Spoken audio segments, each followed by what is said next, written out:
welcome to another episode of Entrepreneurs in Fuego. We're documenting the journey of incredible entrepreneurs, one digital footprint at a time. Jane Fendelman, how are you? Hi, Francisco. I'm amazing. Thank you. You are amazing. You're an author. You are a counselor. You're a speaker.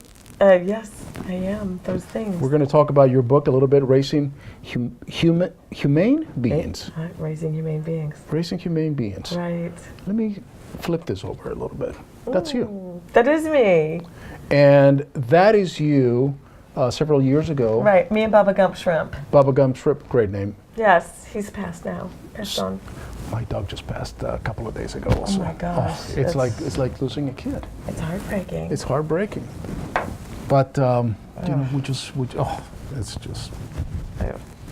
You do grief counseling. I do. I do individual couples and family counseling, Yes. everything from basic stress all the way to severe childhood trauma, including physical, mental, emotional, and sexual abuse. I also have 2 hospice certifications, so I do grief counseling and assist people in the dying process. What is the hardest thing about grief counseling? What is, aside from the obvious answer, what is the hardest thing for you?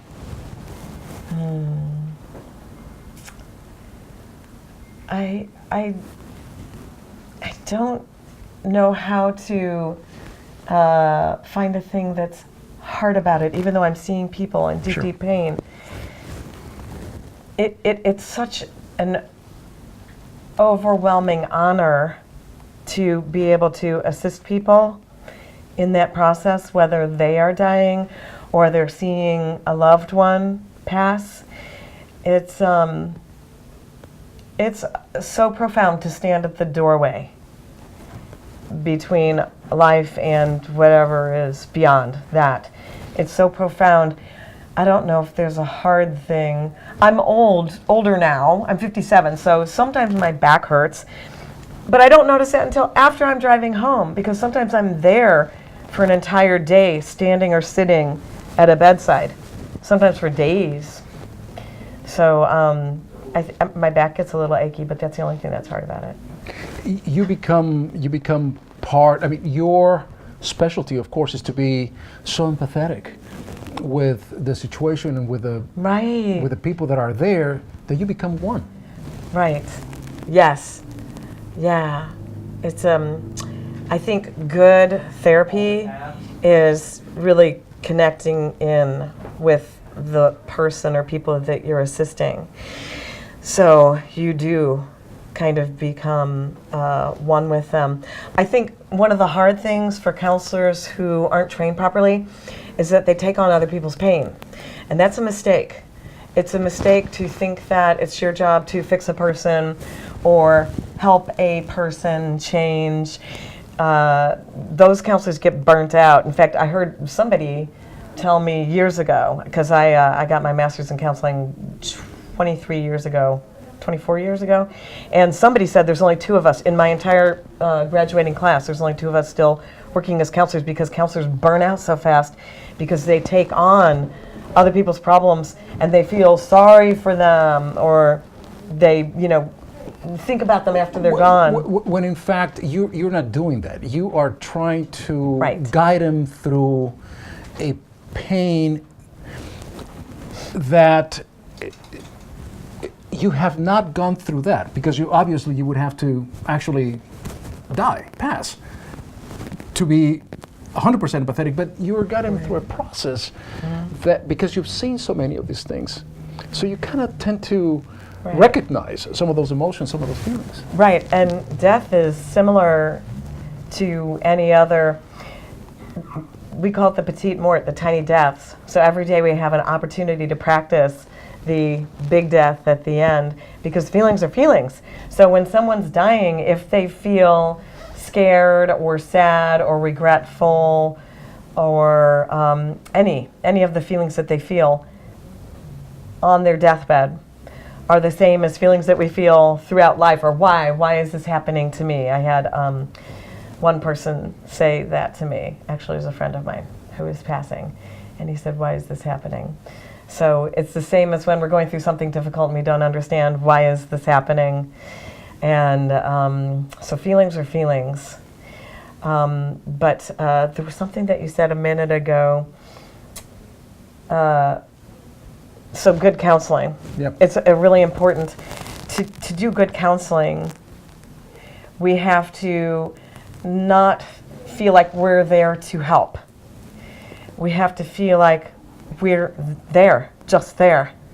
Because presence, I have a YouTube channel, Jane Fendelman. I have a YouTube channel, and one of my YouTube videos, I call them my Preach from the Mountaintops, because I hike the mountain, I come down, and I'm all sweaty and inspired, and so I make a video right there on the spot with my phone. So they're funny and deep, and one of them is called Presence, Fullness of Presence, the Magic Healing Elixir. So that's the thing. That's what people need. So if you've ever had a girlfriend or a wife and she was getting cranky with you, all you really have to do is stop whatever you're doing and sit down and just listen. Like you're doing right now, like fully listen, like you're looking at me, you're listening to me, I can tell you're engaged, we're connected. That's very healing. So next time that my ex-girlfriend talks to me. Your ex-girlfriend? Right. Okay, yeah. That's how I grieve now. I call her ex-girlfriend. Okay. Next time that she talks to me, then I just need to and just pay attention. Right. That's why she's ex-girlfriend. Right. But matter of fact, I mean, I have a video on this, healthy communication, conflict resolution, and if anybody listening contacts me and says, Jane, I want your healthy communication video, I will send it to you for free. Everybody else has to pay for it, but if you see this video and you contact me and ask me for it, I will just send it to you. How do you get into this thing? Let's talk about your entrepreneurial life. How do you get into this thing? Did you wake up one day and go, you know what? I really would like to be a grieving counselor. It was, well, I'm not just a grief counselor, but I know, everything counselor, but grief in particular, or that in particular. Grief in particular. I think, well, this was a while back, so I got my first hospice certification about 15 years ago, like a year or two before I got cancer. And it's because I've never been one for small talk. I've always been bored by surface talk. I was always accused of being intense. How did that experience change you? The becoming a hospice counselor? No, having cancer and being having a cancer cancer. survivor. It forced me to reach out and accept help from other people. Because you know how we're all strong? We're really strong. I can do it. I do it all on my own. Right. Yeah, cancer forced me. And I had so many profound epiphany moments. I kept a video diary for that. That became a movie. That's a movie that's gone over the United States. It's called Jane Doe. And there's clips of that on YouTube too. Jane Doe. But yeah, so many powerful... one of the clips people can see on YouTube is, it was when I was starting to lose my hair, so I went ahead and just had my head shaved. And it was a scary experience, not because of losing my hair, but even though you can see I had a whole bunch of long blonde hair. But not just because of that. It's cancer and chemo, it's a loss of control. It's having the control ripped away from you. Mm-hmm. And all of a sudden you're getting cut up and poisoned and losing your hair. But in losing the hair, so I was talking in my video diary that one day, and this clip is on YouTube, I realized I have a pretty face. I never thought I had a pretty face. You're a beautiful woman. Oh, thank you. You are. I'm not saying that gratuitously. And because I just broke up with my ex-girlfriend, I'm just saying that honestly. So, thank you. Thank you very much. Yeah, there were many moments like that. You're all right now. Look at you. I'm hot. It's the lights and the sexy jacket. No, it was your compliment.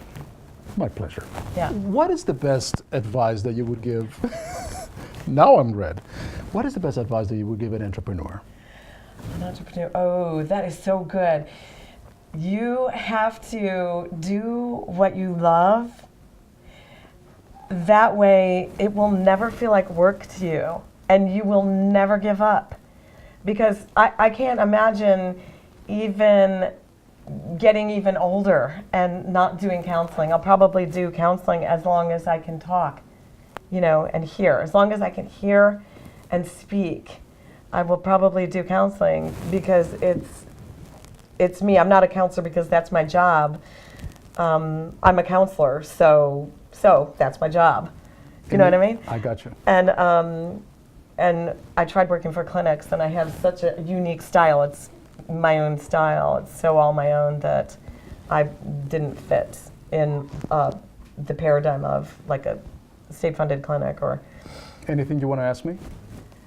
Let me see. Are you free tonight? I'm teasing. Actually, I have a thing tonight. So you're just teasing me. Because I was going to say, yes, I'm I am. reminding you of your ex-girlfriend. But so now I'm going to do the same trick that you just taught me. I'm just going to sit here and listen to you. You're very wise. With that, we're out.